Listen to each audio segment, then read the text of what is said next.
Bon les amis, il s'est passé un truc assez important dernièrement et je crois qu'il faut que je vous raconte cette histoire.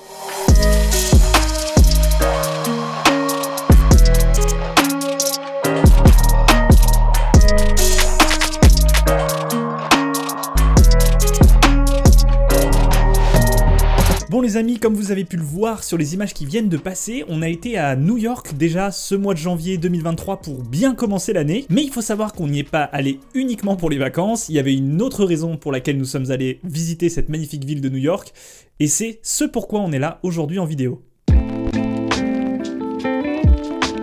Bon alors pour bien débuter cette histoire, il va falloir qu'on remonte un petit peu le temps et qu'on retrouve le petit Maxime qui a seulement 8 ou 9 ans. Pour le contexte, il faut savoir que je suis l'aîné d'une fratrie de 3 et que mon père a toujours été un grand sportif, genre champion de France de handball dans sa jeunesse, etc. etc. Mais là n'est pas le sujet. Ce que je veux dire par là, c'est que du coup il a toujours veillé à ce qu'on fasse du sport étant plus petit, et c'était vraiment quelque chose de très important pour lui. En tout cas moi en tant qu'aîné, j'y ai pas échappé. C'était pas la même histoire pour le petit dernier, mais on vous connaît les petits derniers, vous avez jamais la même histoire que tout le monde vous. Bon en vrai je rigole parce que c'était pas si mal que ça non plus, en vrai c'était même plutôt bien, ça m'a permis d'essayer plein de sports différents, du genre le foot, le basket, la natation, l'équitation, le hand, et je suis sûr que j'en oublie même encore au passage, mais en vrai si on veut être honnête, j'ai jamais vraiment été excellent dans un seul de ces sports, j'ai jamais non plus été un grand passionné de sport.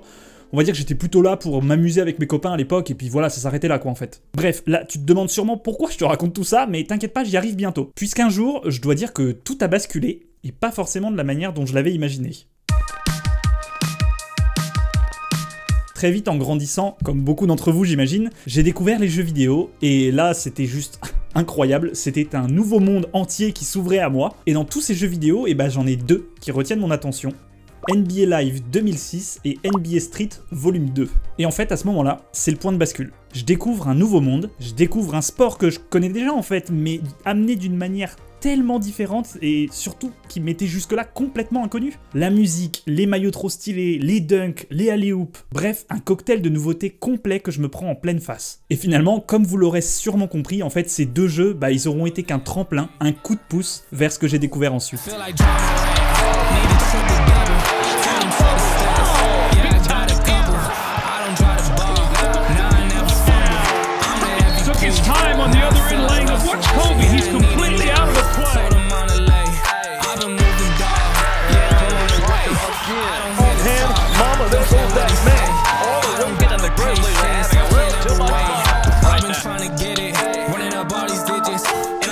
Bon alors oui, je découvre la NBA, je découvre son univers, et avec comme idole un Français, qui est sur la jaquette de mon jeu en plus, Tony Parker.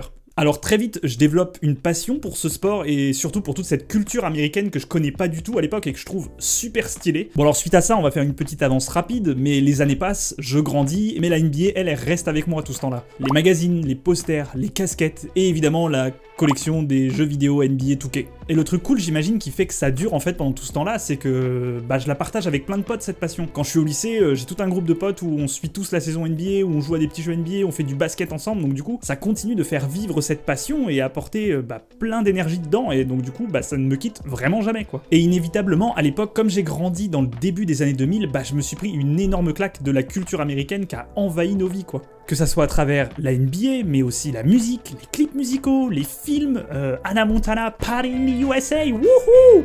Oh, le truc ultra ringard quoi. Bref, je développe une vraie passion de manière générale pour toute cette culture américaine et pour les États-Unis. Jusqu'à en développer un rêve que je vais nourrir et que je vais chérir pendant toutes ces années, qui n'est autre que celui d'aller à New York pour aller y voir un match de NBA en vrai.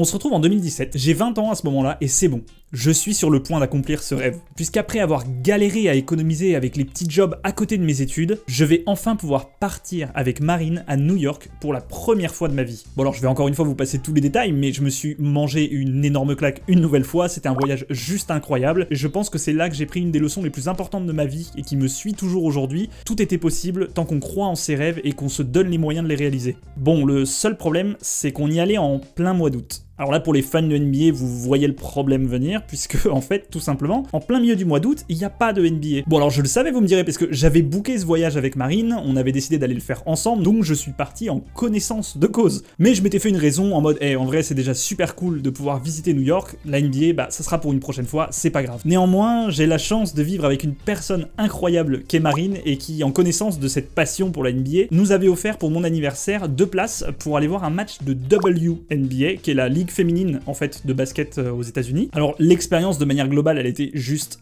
incroyable, j'étais vraiment comme un enfant au milieu du Madison Square Garden et je voulais plus du tout quitter mon siège. Le seul petit truc, vous vous en doutez, c'est que c'était pas un match NBA, c'était pas ce que je suivais depuis toute mon enfance et ce que je rêvais. Donc finalement, même si je suis reparti très heureux de ce voyage et de cette expérience, même plus qu'heureux en vrai parce que c'était quand même génial, ce rêve, il est toujours resté dans un petit coin de ma tête. Une nouvelle fois, les années passent, avec Marine on finit nos études, on part en Nouvelle-Zélande pour une année, on revient en France, on essaye différents projets, différents jobs, il y a le Covid, etc., etc., vous connaissez la suite. Sauf que même dans cette vie à 1000 à l'heure et avec toutes les années qui sont passées, la NBA elle me quitte pas, elle est toujours là. Même quand j'étais à l'autre bout du monde, dans un van, sans réseau, j'arrivais quand même à me débrouiller pour essayer de pouvoir suivre la saison et les résultats du match quoi. Puis on arrive beaucoup plus récemment, en septembre 2021, où finalement on vient s'installer à Montréal avec Marine. Bon là vous me voyez venir, mais avant même d'arriver, le plan il est très clair dans ma tête, il est limpide je dirais même. Je vais enfin voir mon match NBA, là c'est bon, j'ai plus d'excuses, j'ai jamais été aussi près de ma vie, je suis sur le continent en question où se déroule la saison de NBA. Tout de suite en octobre, on book des tickets pour aller voir un match à Toronto. Oui, à Montréal il n'y a pas d'équipe, donc là super content, super excité, je touche mon rêve du bout des doigts, j'ai jamais été aussi proche, sauf que problème, en décembre 2021, le Covid nous refait une petite apparition surprise et le gouvernement canadien prend la décision de fermer tous les cafés, les restaurants et évidemment tous les lieux pouvant accueillir beaucoup trop de public. Donc nos places sont annulées, le voyage aussi, et une nouvelle fois c'est le rêve entier qui s'effondre. Mais heureusement, comme très souvent, cette belle histoire a une fin et il faudra attendre jusqu'en janvier 2023. Bon, là on se retrouve avec les images que vous avez pu voir au début de la vidéo. Enfin, on y est, c'est la deuxième fois qu'on vient à New York. Et comme je vous l'ai dit en début de vidéo, on n'y est pas allé que pour les vacances cette fois à New York. Puisque non, on avait bel et bien réservé des places pour aller voir un match NBA au Madison Square Garden pour assister à une rencontre entre les New York Knicks et les Phoenix Suns. Been at it already, had my tarot read. Things are looking up for me, that's what my tarot said. Been pumping out pheromones and wearing red. Young Jerry Lawler, king, but they're not aware of it. $40 to show money, that's what they stole from me. Blow it all bowling, guess I roll funny. Go find me a snow bunny, ask if this cold world's making her nose runny. She melted. Bon alors le jour J, je suis super content et je suis super excité d'aller enfin voir ce match, même si c'est bizarre parce que j'ai vraiment du mal à réaliser que ça va enfin arriver. Tu sais quand tu construis un truc et que ça arrête pas de s'écrouler, le jour où c'est censé se produire, c'est comme non, c'est pas possible, ça va pas se produire, j'y crois pas vraiment. Je préfère me méfier, ça c'est plus sûr. En même temps, je m'apprêtais à voir des joueurs que j'ai idolâtrés pour certains pendant des années, pour lesquels j'ai acheté leur maillot, comme Chris Paul par exemple, qui joue aux Phoenix Suns actuellement, et je m'autorise vraiment pas à y croire jusqu'à l'heure où il faut y aller quoi. C'est l'heure d'aller dans le stade et d'aller assister au match.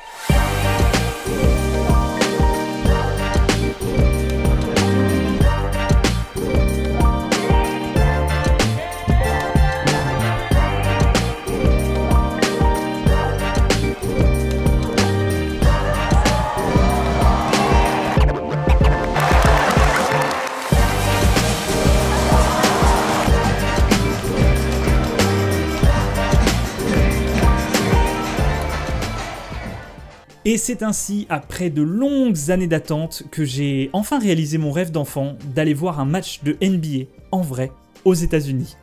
Bon, j'espère que cette petite histoire vous aura plu. En vrai, le match, il était même pas incroyable en plus. En vrai, Chris Paul, il est passé complètement à côté de son match. Un des pires matchs, je pense, que j'ai vu de sa vie. Mais finalement, c'est pas très grave parce qu'au fond, je crois que c'était vraiment cette symbolique de cocher la case du rêve d'enfant que j'avais en tête depuis des années qui était importante pour moi. Et ce jour-là aura toujours, pareil, une saveur un petit peu particulière pour cette raison. D'ailleurs, n'hésitez pas à me dire ce que vous avez pensé de ce nouveau petit format de vidéo et à me donner votre avis en commentaire et mettre un petit j'aime sur la vidéo si ça vous a plu. Moi, comme vous vous en doutez, je suis hyper content d'avoir réalisé cette vidéo parce que que c'est un sujet qui me tenait vraiment à cœur, donc je suis vraiment super fier de cette vidéo, et merci beaucoup d'avoir regardé jusqu'ici si vous êtes encore là à me regarder maintenant. Et s'il y a bien une morale qu'on peut garder de cette histoire, même si elle est un peu cliché, elle est quand même vraie, c'est qu'il faut toujours croire en ses rêves et ne pas attendre pour les réaliser, on n'a qu'une seule vie, alors foncez et croyez en vous. Je vous souhaite de passer une très bonne semaine les amis, éclatez-vous et n'oubliez jamais que rien n'est impossible.